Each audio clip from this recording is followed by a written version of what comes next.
या कि समस्त ब्रह्मांड जो है वो भगवान के उदर में, और बाद में जब भगवान की निद्रा, भगवान निद्रा से जागते हैं तो उनके नाभि से कमल निकलता है, कमल से ब्रह्मा प्रकट होते हैं और ब्रह्मा के द्वारा सृष्टि का निर्माण होता है। और सृष्टि का निर्माण जो होता है वो जो उदर में संस्कार है, वो पूरे संस्कार, वो संस्कार लेकर के ही ब्रह्मा सृष्टि का निर्माण करते हैं। ये एक सृष्टि की मीमांसा है।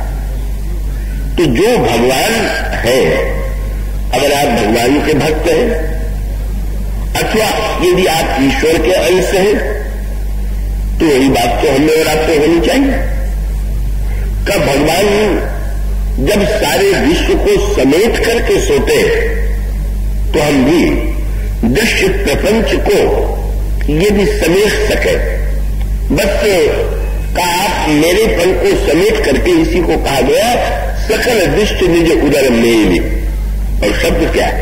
सोए। लेकिन कैसे सोता है? बोले निद्रा तजी योगी। वह जो भक्त योगी है वो निद्रा छोड़ करके सोता। बड़ा विचित्र विरोधाभास है। और उसका अभिप्राय यह है कि जागृत अवस्था में सावधानी है पर थकान है, और निद्रा में विश्राम है, पर ऐसा लगता है कि जैसे तमोमयी स्थिति है। पर भक्त एक ऐसे आनंद की स्थिति में कि जब सोने लगे हम तो क्या करें? तो हमारे में उपाय बताया गया। बस उपाय ये है कि हम समेटते समेटते अपने आप को भगवान में ही एकाकार कर दें। चाहे हम भगवान की गोदी में सोए हुए हैं, रामायण में आया जागत सोवत शरण तुम्हारी, और उसके पश्चात कि जब हम सब सिमट करके, सबसे अलग हो करके उस महान स्थिति में पहुंच जाते हैं, तब हम अनुभव करते हैं किसका? बोले सकल दृश्य निज उदर मेल सोए निद्रा तज योग। और उसका परिणाम क्या होता है? बोले सोई हरिपद अनुभव है, सोई हरि सुख, सोई हरिपद अनुभव परम सुख। और एक शब्द बड़े महत्व का गंभीर है।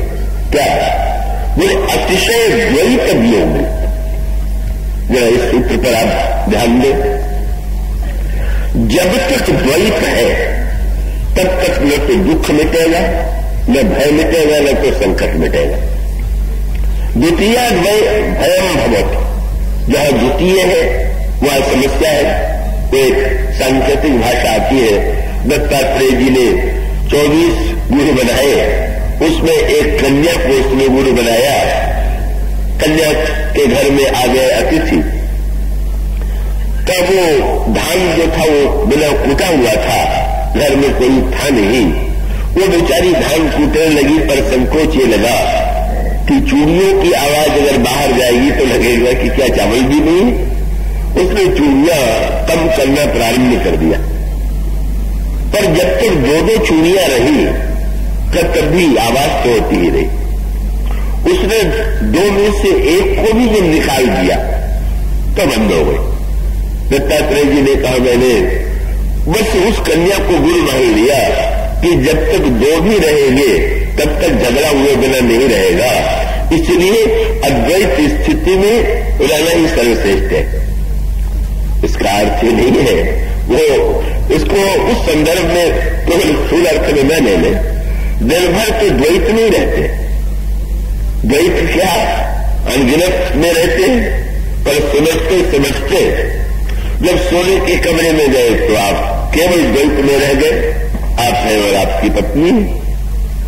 पर जब आप गहरी नींद लेना चाहते हैं तो उस द्वैत से भी ऊपर जाना पड़ता है आपको। आप निद्रा में तो किसी को यह भान नहीं है कि मेरी पत्नी मेरी बगल में सोई हुई, पत्नी को यह भान नहीं है कि पति मेरी बगल में है, कोई नहीं है। और उस समय जो व्यक्ति जिस परमानंद की अनुभूति करता है, निश्चिंतता का अनुभव करता है, अगर यही निद्रा जरा गहरी हो जाए, और गहरी हो जाए का अभिप्राय यह है कि द्वैत जीवन से सचमुच यदि मिट जाए, द्वैत रहे ही नहीं तो उसका परिणाम यह होगा कि जिस निद्रा में कुछ घंटों के लिए जिस सुख की अनुभूति करते हैं वो अनुभूति हमें संसार के व्यवहार में भी होने लगेगी, दिखाई देने लगेगी। और इसलिए सांकेतिक भाषा ये है कि शास्त्रों ने कहा कि सो करके जो ही उठिए, छोड़िए, अभी आप शांत होकर के बैठ जाइए और बैठने के बाद आप आंखें मूंदिए। रात के समय आपने थकान में आंख मूंदा, पर इस समय आप विश्राम के बाद भी स्वेच्छा से भी आंख मूंदिए और फिर विचार कीजिए। तो विचार क्या करें? तो मैंने यही कहा, बस पहले तो ये विचार कीजिए कौन, मैं कौन। फिर दूसरा प्रश्न कीजिए अपने आप से, कोहम कुतस्ते न कुतस्थ मांगतो, मैं कौन हूं और कहां से कहां आया हुआ हूं।